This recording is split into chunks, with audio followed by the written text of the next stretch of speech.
welcome to our friend that is participating with us live, and welcome to everybody else who will be watching this on a recording, hopefully. Tonight, we're going to talk about this crazy COVID time we're in and emotional and mental needs in the time of COVID. So welcome. Who am I? Who are you? So my name is Marie Goulet. My current job is as the Assistant Director of Special Education in New Lenox School District 122. I am an LCSW, which means a licensed clinical social worker, and I've been working with children and teenagers for almost 20 years, which makes me feel super old. I know I do not look old enough to have been working that long, but it is true.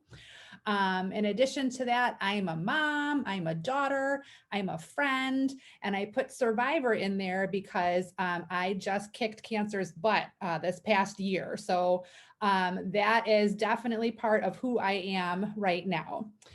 So who are you guys watching this? So my guess is that you are students, your sons, your daughters, your friends. If there were a lot of you live, I would have you type in the chat and introduce yourselves, but we'll just keep right on rolling with that. So why are we here tonight? Tonight we're going to talk about, again, those emotional and mental needs that we all have during this crazy global pandemic that is COVID-19. So I think if we talk about, how this pandemic is affecting my life, we think about school looks totally different, home looks different, activities, social life, all of those things have been affected by this pandemic. So I want you to think about what your baseline is with regards to stress or depression or anxiety or coping skills. And we'll talk about what each one of those things means a little bit. But some of us are wired in such a way that our baseline is always to be a little anxious or a little stressed out or a little depressed. And those things are completely normal. And then when we layer in different things like COVID on top of it, it is pretty common for us to see those things get bigger and bigger. So we want to figure out how the heck we're going to deal with that. And that's where those coping skills come in. So what are anxiety and stress? I love this meme. It's the worst Monday ever, and it's not even Monday, right? I think we can all relate to what a case of the Mondays feel like for those of you that have ever seen Office Space. It might be dating myself, but it's a great movie. Watch it. But it feels like a case of the Mondays, but kind of all of the time, right? So I have anxiety. I've had anxiety really my whole life, but didn't get officially diagnosed with it until I was in college. And then once I got diagnosed, everything just made so much sense to me about the way that my brain works, about the way my body works. And so it was like a mystery had been solved for me, and I could really kind of figure out how to move on from there, which is part of the reason I chose to go into the mental health field and education. So notice I said I have anxiety. A lot of times we hear people say, I suffer with, right? Whether it's anxiety or depression or bipolar. And language is so, so important in how we describe those things. So I have anxiety, I have asthma, right? Those things are not different to me. They're both things that make my body work in a different way. So it's not anything I suffer with. Are there rougher days? Yep. Are there better days? Yep. But it's all figuring out how to make it work for us. And so that first step is really that language, opening up those conversations about mental health is so important. We're not defined by any diagnoses we have. We're not defined by any emotions or feeling we have. We are, though, defined on how we respond to those things. So the biggest tool we can have in anything is a positive mindset. And if there is one thing that I've learned from this past year and a half, battling a major, major illness, and then kind of coming to the tail end of that, and then the world exploding with COVID, is mindset is everything. Now, that's not to say that there's a magical wand you can wave and that it's going to make you feel a certain way all of the time, but we really, just like you guys are in school right now learning, you're learning algebra, geometry, whatever it is, mindset is the same thing to be learned. So thinking about things instead of, oh, I have to get up today. I have to go to school. I have to do the dishes, right? Whatever it is, taking that like I have to and thinking about it as I get to. And some things are not super exciting, but if we can just shift that one little thought of I have to I get to, and really train our brains to think that way, I promise it does get easier and it does help. The other trick I like to think of with a positive mindset is we always say, yes, but, and kind of thinking of reasons against something instead of saying yes, and, right? So you saying yes, and really opens that door for us to think about what is possible as opposed to what's not possible. So what is anxiety? My guess is anybody watching this is going to kind of see themselves a little bit in some of these explanations of what anxiety is. So I have fears and I worry. Is that anxiety, right? Think about what are some of your fears and what are some of your worries. I think, do we have, I'm seeing a little chat. Oh, awesome. Thank you for contributing to the chat. Makes me feel good. I mean, sorry and awesome. Welcome to the club, right? So some of those examples are obviously natural events like COVID-19 that we could never have predicted. That makes me worry. That makes me fearful about things. Social performance, sometimes people get really anxious and fearful if they have to speak in public or if they're on a sports team and they're playing a game. Lots of those, or even if you have to give a speech, in class, like those things can be very anxiety provoking for some people. Family circumstances, that is a big one. Could be lots of worries and fear with different things in your family. Finances, money, where's money coming from? How are mom and dad paying bills? Those things can be sources of stress and anxiety. Health can be any kind of loss. So that doesn't have to be as big as losing somebody that you love, but even losing things like being in school every single day, that's a loss. Being able to hang out with your friends the way that you could back in the beginning of March is a loss. And then transition, kind of not knowing what's coming next, right? All of those things are legitimate fears and worries. So is anxiety normal? Yes, it is absolutely 100% normal. Our bodies are pretty amazing, and anxiety is a function of our brain. It tells us when we're in danger and when we think we're in danger. That's pretty much what anxiety is. It's a signal to our bodies. Anxiety can become a problem though, when our bodies are telling us that we're in danger and there really isn't any real danger. That's when it becomes a little tricky. So just a quick, I am not a scientist, but I have been studying the brain for years and years. And this is a great, just little like peek inside the brain and what anxiety is. So the brain, if you think of like your fist as a brain, the brain is kind of made up of three parts.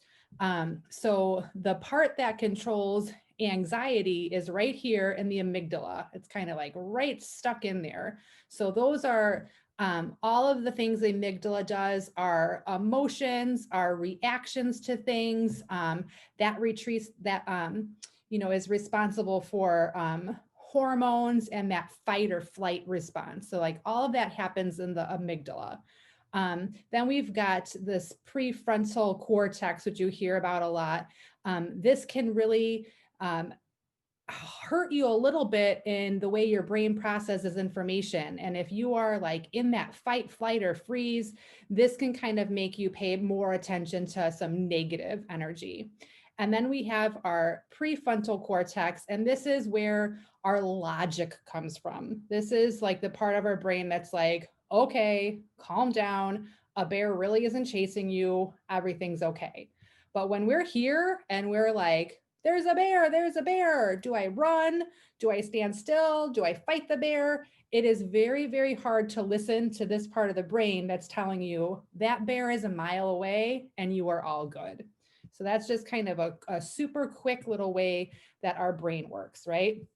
So all these things we just said, our anxiety comes from the amygdala. That's really the emotional part of our brain. These are automatic responses that make it very hard to think straight. So think of a time where you were stressed out or super anxious and you literally say like, I can't even think straight right now. Like my thoughts are racing. There's too much going on.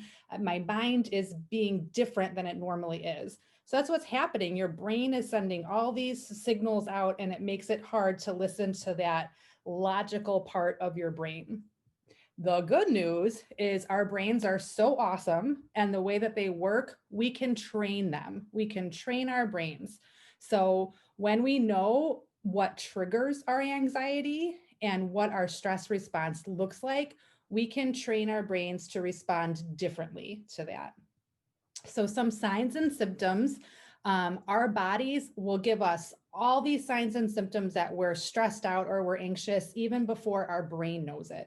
So sometimes for some people, it feels like their bodies are really restless. Sometimes you get those really sweaty palms, your heartbeat starts to race, or maybe you get a really bad headache. That's usually my trigger. I get a really bad headache and I know something is up in my body, right? Then some of the psychological, we're worrying a lot. Those thoughts are racing. We're thinking about things and we're trying to figure out what we want to do about that.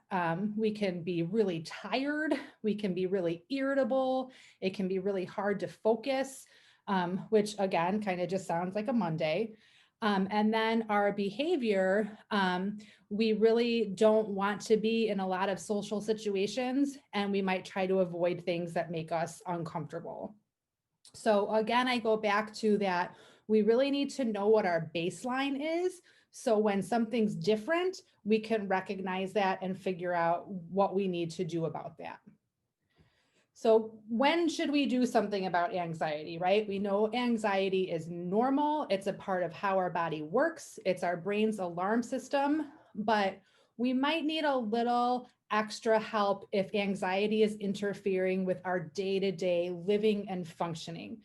So you could have a really tough day, but if you have 5 really tough days in a row, then it might be time to kind of think about like, what can I do differently? What can I do about this? So if it's really intense and it's causing you concern and it's preventing you from doing things, if it's lasting a long time, if it's out of proportion to what we think is harm or danger. So again, I use that example of the bear, but is the bear like in your living room or is the bear a mile away?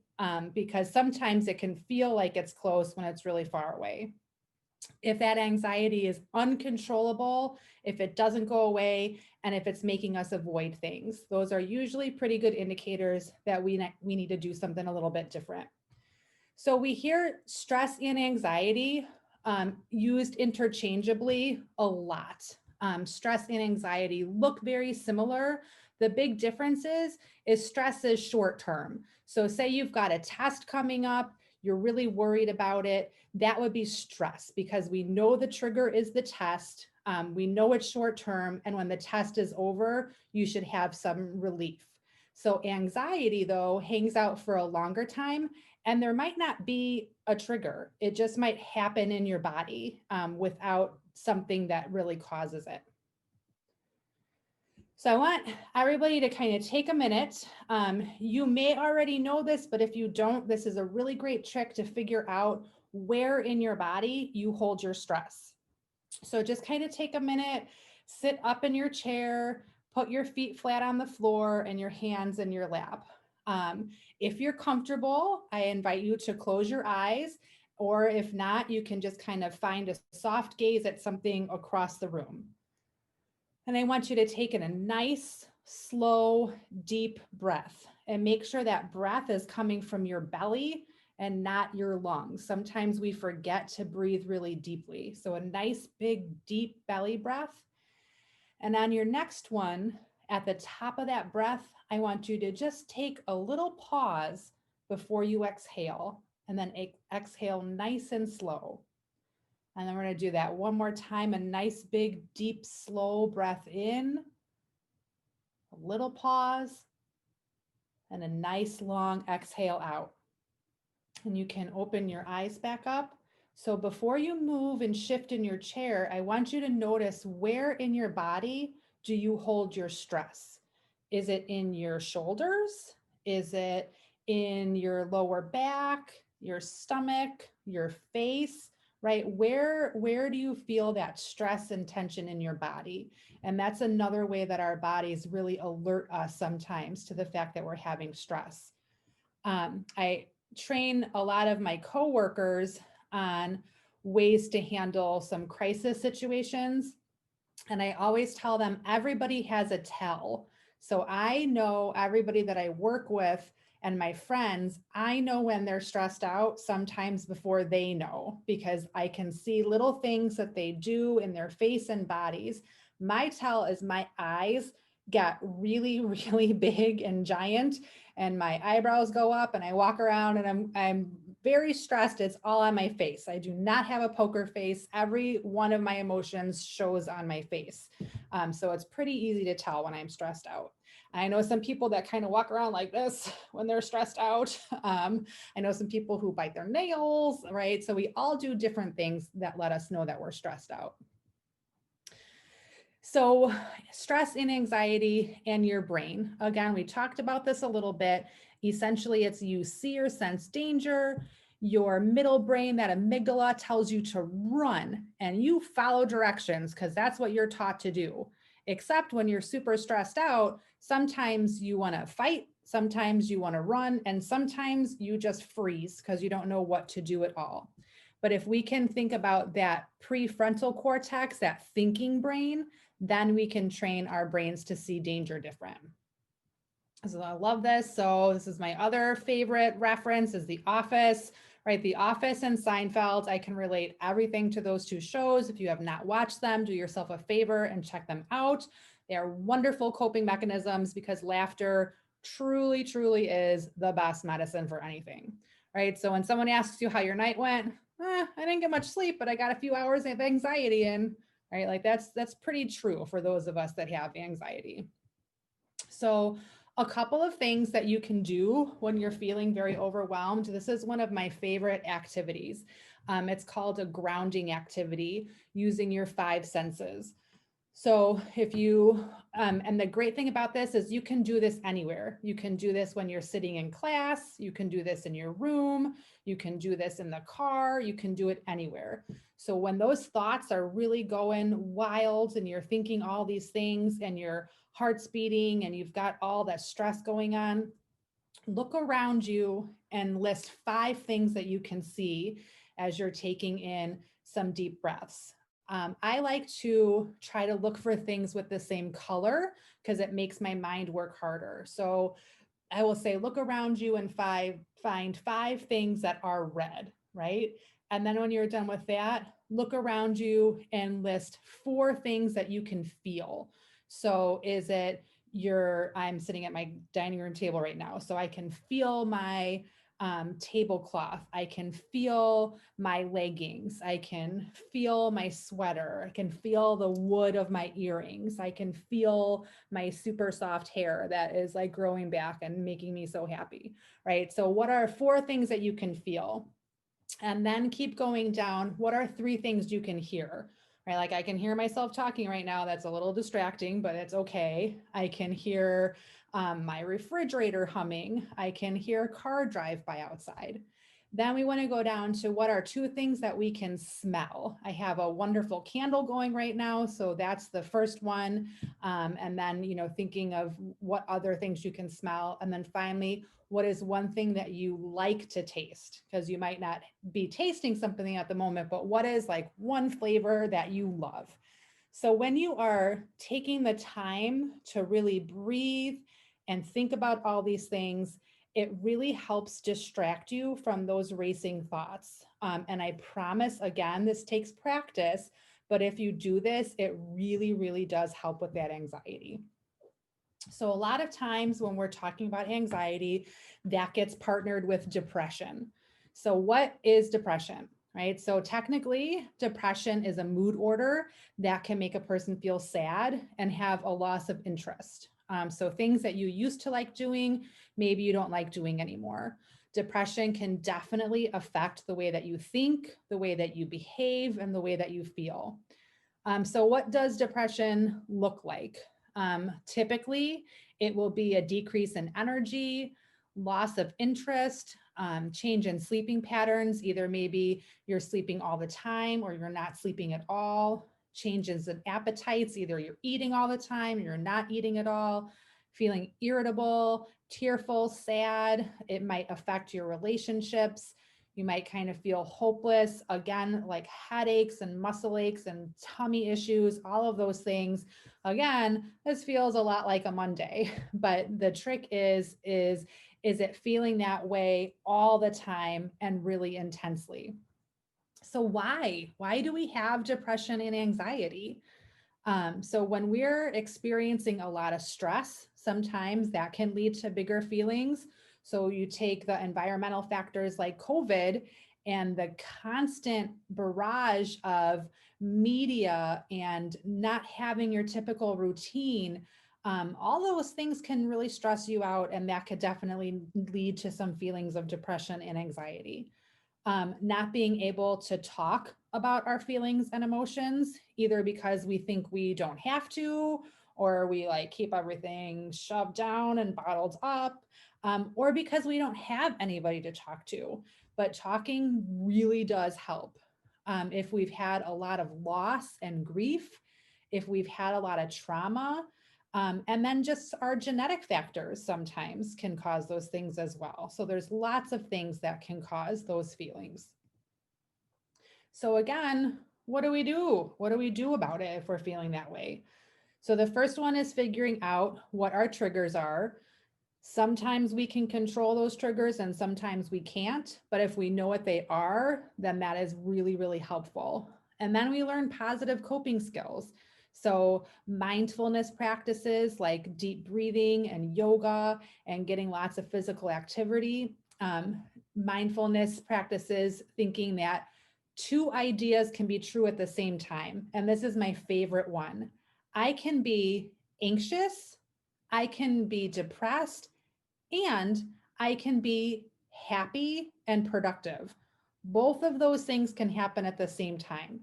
Just because I'm feeling anxious and overwhelmed, or I'm feeling really low energy and tired, does not mean that I cannot also feel another way at the same time. Um, and then, really, ultimately, I think this is the biggest one that the world is kind of feeling right now. It is okay not to feel okay.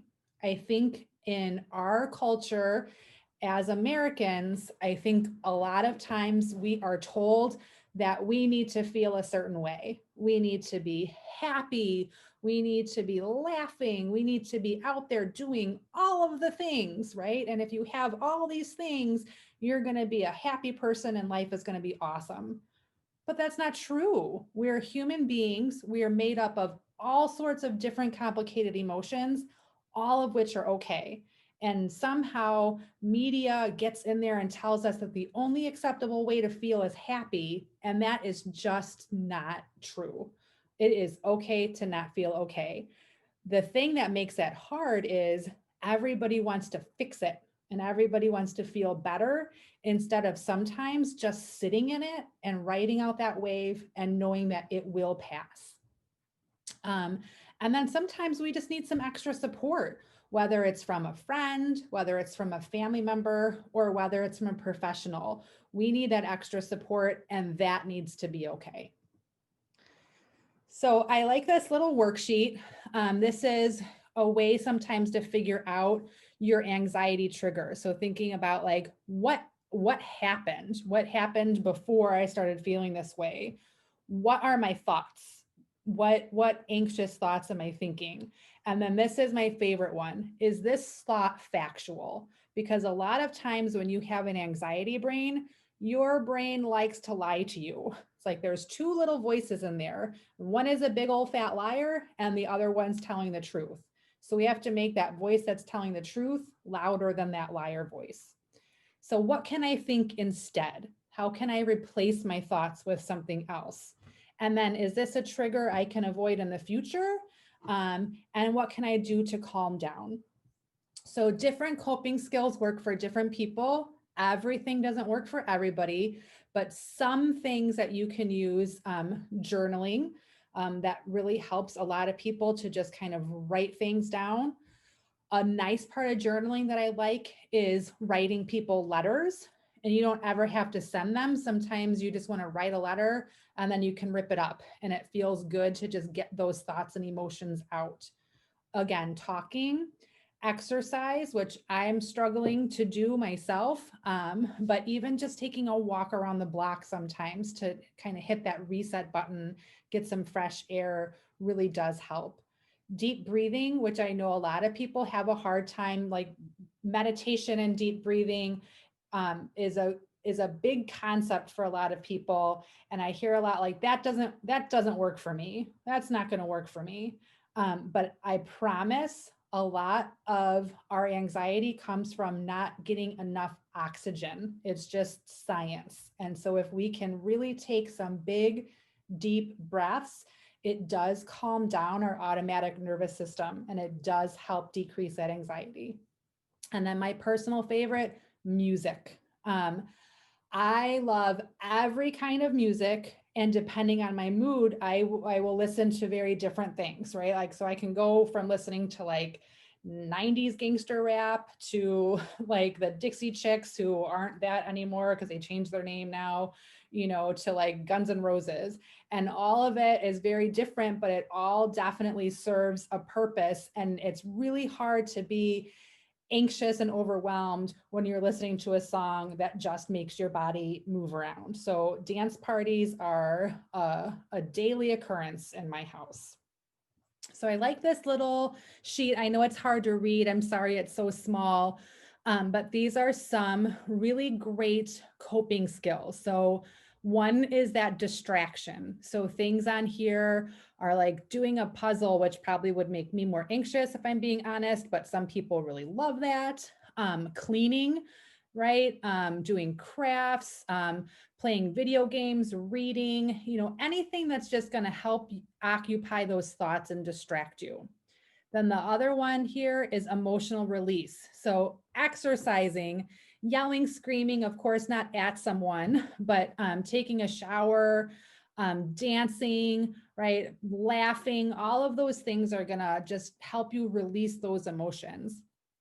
Then the next one is grounding, which is a little bit what we did with that 5 sense activity, just really focusing on your 5 senses. I really like to go for a walk and really focus on all of those things outside if possible.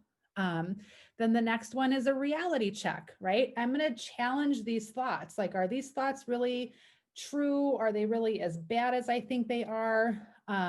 What's going on with my thoughts? Then access higher power. So some people, really find prayer and faith work for them.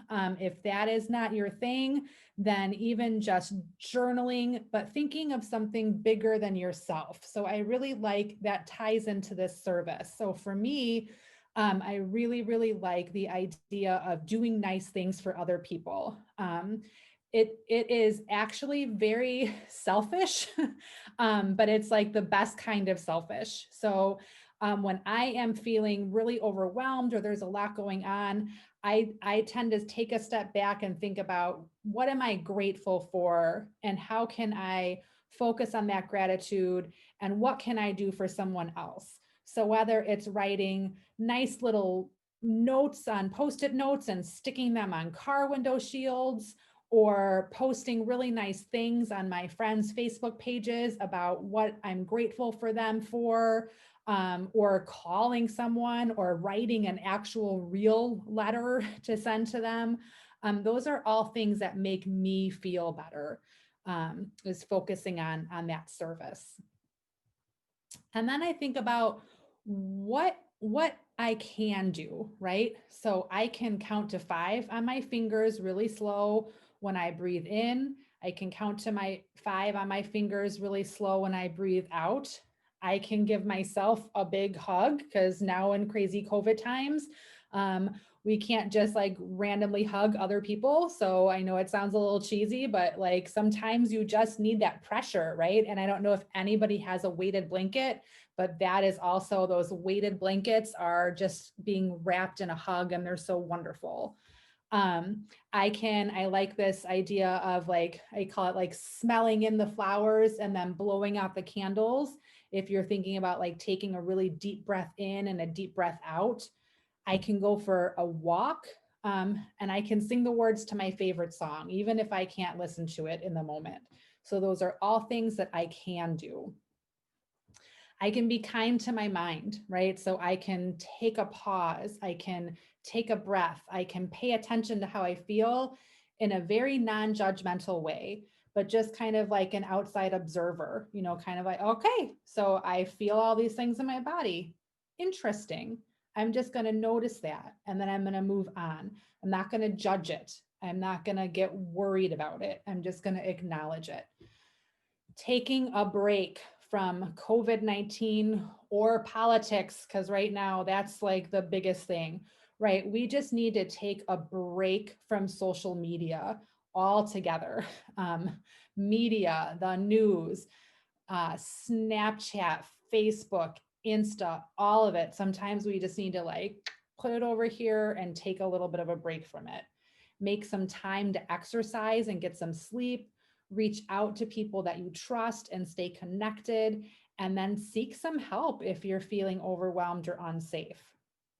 So, back in the beginning, we talked about mindset. And so, having a positive mindset, and there's really two different types of mindset.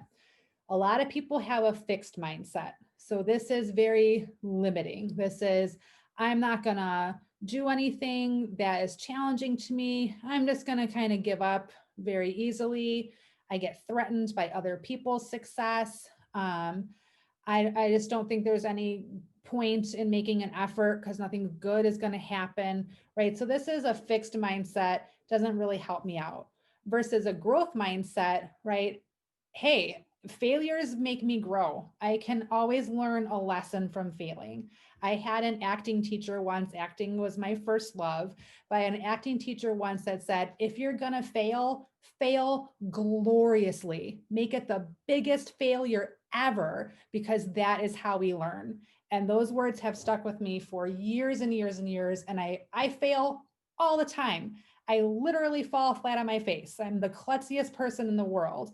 And if I do it so dramatically that everyone around me has to laugh, because that's the only possible reaction. So I'm not embarrassed, right? It is what it is, but I embrace it. I find inspiration in people around me that are successful. That is not a threat to me. Anyone who I'm around that's having success, like, that is so awesome. And I'll be your biggest cheerleader. Bring on a challenge. I love it because, again, challenges are how we grow. And if you want to give me some constructive feedback and criticism, I welcome it because that's the only way that I can get better. So we kind of talked about all of these things, what they look like. So a fixed mindset a lot of times is something, this, I have skills, that's something I'm born with, versus growth mindset. If I work hard, I can improve, right? So fixed mindset with challenges, I want to avoid them and I just want to give up, versus growth mindset. This is an opportunity to grow.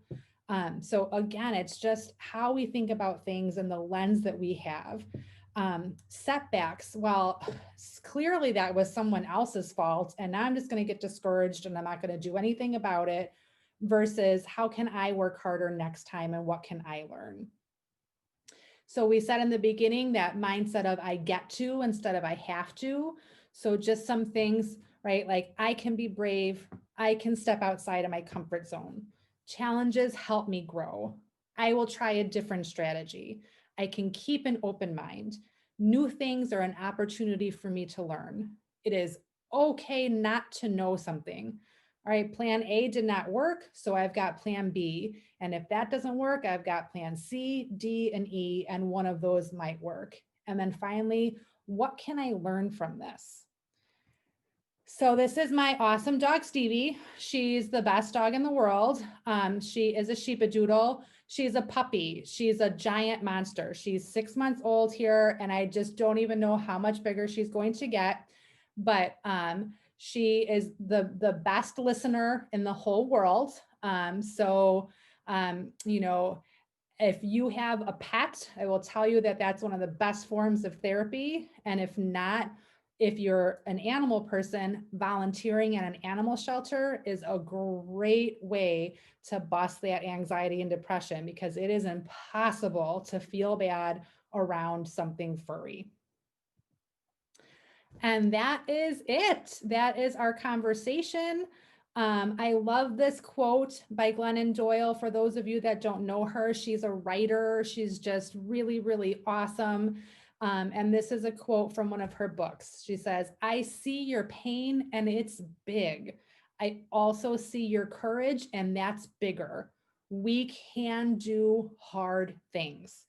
So that bottom part, you can do hard things. That's my favorite mantra. It's very true. We can do hard things. So anyone who's watching this recording, you can feel free to reach out to me with any questions. I know it's a little hard to see, but my email address is right there. It's mgoulet, Goulet, at nlsd122.org. So thank you for tuning in. If we had a ton of people, we would do some times for question and answers, but since we're recording this, we'll kind of leave it there. And see you guys next time. Marie, thank you so much. I feel like I got a lot out of this. I was taking notes. So Awesome. and I'm thinking, how can I apply this to people in my life? My family and my girls, because I see them being anxious too. So Yeah. I really appreciate it. And I know when people tune in, they're really gonna get something out of this. Oh, well, it's my pleasure. And again, just in this new way of doing things, Oh, if we were all sitting together around in a big yeah. circle, could have had a lot more interactions, but for Maybe now, someday, yep, someday soon, yep, hopefully. I love it. Yep, I love that idea. Good. Awesome. Well, thank you so much. Yes. I'm gonna, I think I still have the power, so I'm Sure. going to, actually, I'm gonna make you the You're host. giving me the power I'm back. giving you the power. You are now Oh, the power holder, so then you can very end good. the recording, Okay. and I will see you next time. Yes, hopefully we'll maybe be able to do like an in-person or something in the future for the Yeah, team. So that would yeah, be great. yeah, Awesome. I would love that. Me too. Thank you again so much. You have Yeah, a great night. thanks. You too.